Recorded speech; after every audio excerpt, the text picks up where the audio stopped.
विशाल जंगल के बीचों बीच एक नदी बहती थी। उस नदी में एक मगरमच्छ रहता था। नदी के किनारे एक बड़ा सा जामुन का पेड़ था। मगरमच्छ अक्सर उस जामुन के पेड़ के नीचे आकर आराम करता था। उस पेड़ पर वो रोज एक बंदर को देखता जो पेड़ पर लगी मीठी मीठी जामुन खाता रहता था। एक दिन उसने बंदर से पूछा, बंदर भाई, ओ बंदर भाई, इधर नीचे नीचे। बंदर भाई, ये तुम क्या खाते रहते हो? थोड़ा मुझे भी दे दो, मुझे बड़ी भूख लगी है। ये तो जामुन है, जामुन। बहुत ही मीठा फल है ये लो लो लो, तुम भी खाओ।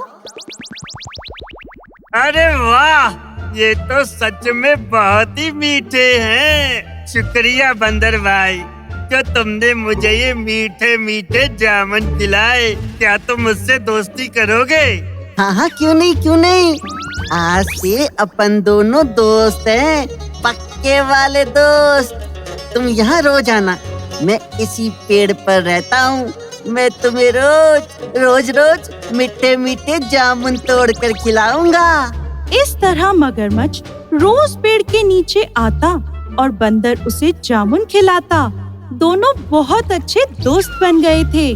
कभी मगरमच्छ बंदर के पास आता तो कभी बंदर मगरमच्छ के साथ पानी में खूब मस्ती करता। बंदर भाई, आज तुम मुझे कुछ जामुन तोड़ कर देना। मैं खुद तो खाऊंगा ही, साथ में अपनी पत्नी के लिए भी जामुन ले जाऊंगा, उसे भी खिलाऊंगा। हाँ, क्यों नहीं। चलो अभी देता हूँ बहुत सारे मीठे मीठे जामुन। बंदर ने ताजा ताजा जामुन तोड़कर मगरमच्छ को दे दिए। मगरमच्छ अपनी पत्नी के लिए जामुन लेकर वहाँ से चला गया। जब जामुन लेकर वो अपनी पत्नी के पास पहुँचा, अरे सुनती हो? अरे देखो तो, मैं तुम्हारे लिए क्या लाया हूँ। अरे वाह, जामुन! ये तो बहुत ही मीठे हैं। हाँ, बहुत मीठे जामुन है ना। ये मेरे दोस्त बंदर ने तुम्हारे लिए भेजे हैं। अरे तुम कब तक ये जामुन ही खाते रहोगे? जरा सोचो, अगर ये जामुन इतने मीठे हैं तो इन्हें खाने वाला तुम्हारा दोस्त कितना मीठा होगा। हाँ, ये तुमने सही कहा। मेरा दोस्त बहुत अच्छा है और उसका दिल भी बहुत ही अच्छा है। वो रोज मुझे जामुन खिलाता है। अब सुन लो, तुम मुझे उस बंदर का दिल ला कर दो, वरना मैं तुम्हें छोड़कर चली जाऊंगी।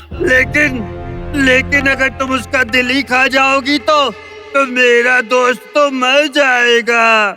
नहीं, मैं अपने दोस्त के साथ ऐसा नहीं कर सकता। मगरमच्छ बेचारा मजबूर होकर बंदर के पास पहुँच गया। बंदर भाई, तुम्हारे दिए जामुन मैंने अपनी पत्नी को खिलाए। उन्हें खाकर वो बहुत ही खुश हो गई और उसने तुम्हें खाने पर बुलाया है। चलो मेरे साथ, आज हम सब साथ में ही भोजन करेंगे। अरे वाह, क्यों नहीं, साथ में ही भोजन करेंगे। चलो। बंदर मगरमच्छ के साथ चल दिया। रास्ते में बंदर ने मगरमच्छ से पूछा, वैसे दोस्त एक बात तो बताओ, आज तुम्हारी पत्नी खाने में क्या क्या बनाने वाली है? अरे वो तो आज तुम्हारे लिए खीर पूरी बनाएगी। अरे वाह, खीर पूरी! अभी से ही मेरे मुंह में पानी आ गया। चलो जल्दी चलो। बंदर की बात सुनकर मगरमच्छ ने उसे अपनी पत्नी की इच्छा के बारे में बता दिया। बेचारा बंदर, इसे तो पता ही नहीं है कि आज मेरी पत्नी इसे पकाकर नहीं, कच्चा ही चबा जाएगी। पर क्या करूं? एक काम करता हूँ, इसे सारी बात बता ही देता हूँ। बंदर भाई, ओ बंदर भाई, एक बात बताऊं? मेरी पत्नी ने तुम्हारा दिल खाने के लिए तुम्हें बुलाया है, लेकिन मुझे माफ कर दो, मैं क्या करता? मगरमच्छ की बात सुनकर बंदर ने तुरंत एक तरकीब सोची।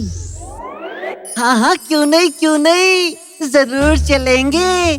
पर दोस्त, तुमने ये बात बताने में जरा देर कर दी। असल में मेरा दिल तो मैं उस जामुन के पेड़ पर ही संभाल कर रखाया हूँ। अब उसे लेने हमें वापस चलना होगा। हो, अच्छा तो ठीक है, चलो चलकर तुम्हारा दिल लेकर आते हैं। खाली हाथ गए तो मेरी पत्नी मेरा ही दिल निकाल कर खा जाएगी। अब मगरमच्छ बंदर को पेड़ पर वापस ले आया। पेड़ के पास आते ही बंदर कूदकर पेड़ पर चढ़ गया और मगरमच्छ से बोला, अरे बेवकूफ, क्या कभी दिल भी निकाल कर कोई जिंदा रह सकता है? मैंने तुझे अपना दोस्त समझा, अपने मीठे मीठे जामुन भी तुझे खिलाए, पर तूने दोस्ती का मुझे ये सिला दिया। अब ना तुझे मेरे जामुन मिलेंगे और ना ही मेरा दिल। चल भाग यहाँ से, भाग। बंदर ने मुसीबत के समय में समझदारी दिखाकर अपनी जान बचा ली और मगरमच्छ को अपनी बेवकूफी से दोस्त और जामुन दोनों को ही गंवाना पड़ा। बहुत समय पहले की बात है। किसी जंगल में एक बड़ा सा पेड़ था।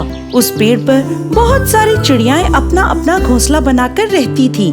उस पेड़ की जड़ के पास एक बिल था जिसमें एक तीतर रहता था। पेड़ पर रहने वाले सभी पक्षी सुबह सुबह भोजन की तलाश में उड़ जाते थे और शाम होने पर लौट आते थे। पेड़ पर बड़ी चहल पहल रहती थी। वो तीतर भी हर रोज सुबह सुबह भोजन की तलाश में उड़ जाता था और शाम को फिर से लौटकर अपने बिल में आ जाता था।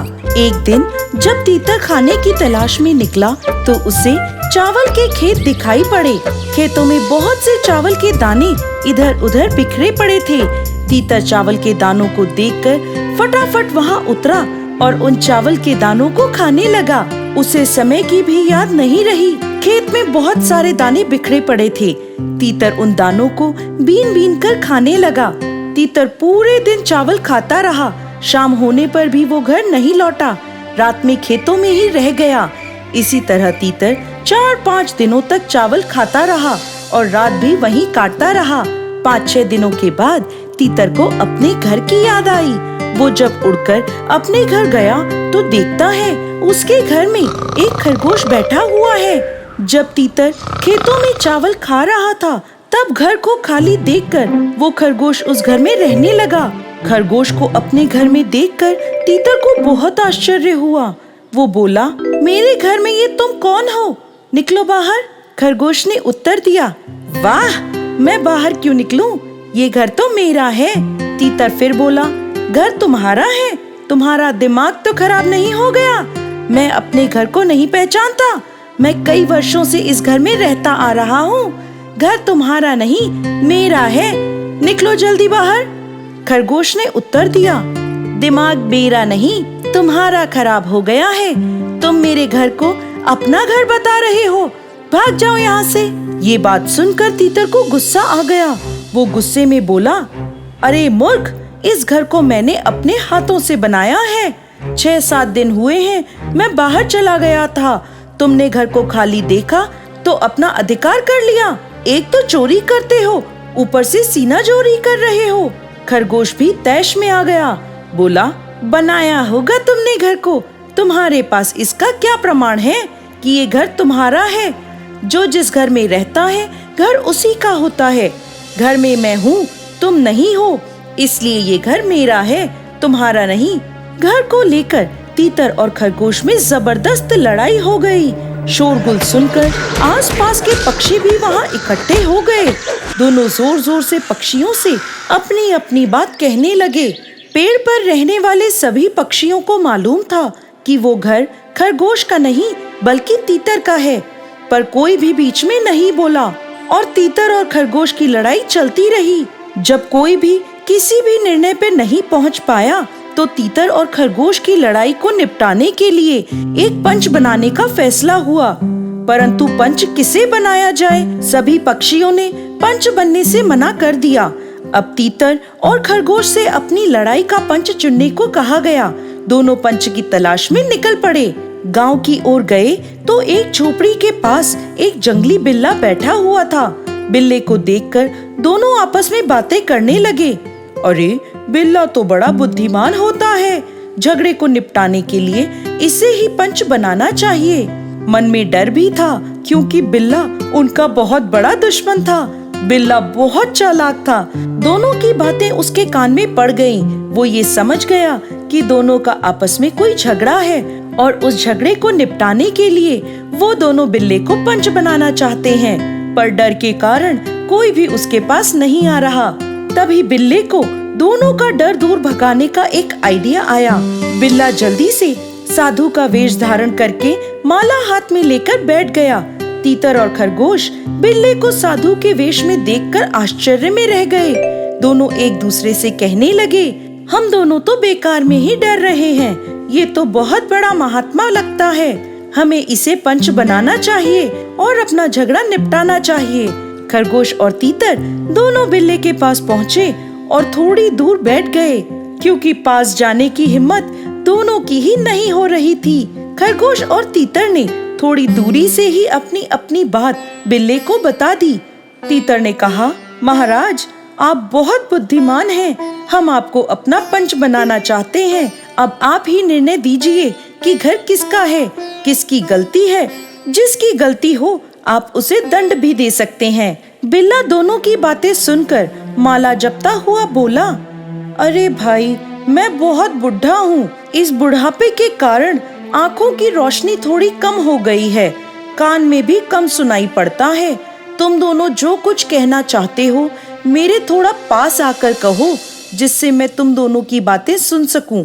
तीतर और खरगोश को जब ये पता चला कि बिल्ला ना तो आँखों से देख सकता है और ना ही कानों से सुन सकता है, तो दोनों के मन का डर दूर हो गया। दोनों निडर होकर, निश्चिंत होकर बिल्ले के पास पहुंच गए। पर जैसे ही दोनों बिल्ले के पास पहुंचे, बिल्ले ने झपट्टा मारकर दोनों का काम तमाम कर दिया। दोनों बिल्ले के पेट में चले गए और हमेशा के लिए उनका झगड़ा खत्म हो गया। दोस्तों, इस कहानी से हमें ये शिक्षा मिलती है कि हमें कभी भी झगड़ा नहीं करना चाहिए। चालाक लोग सीधे साधे लोगों को अपने जाल में फंसा ही लेते हैं। Yahoo Toons.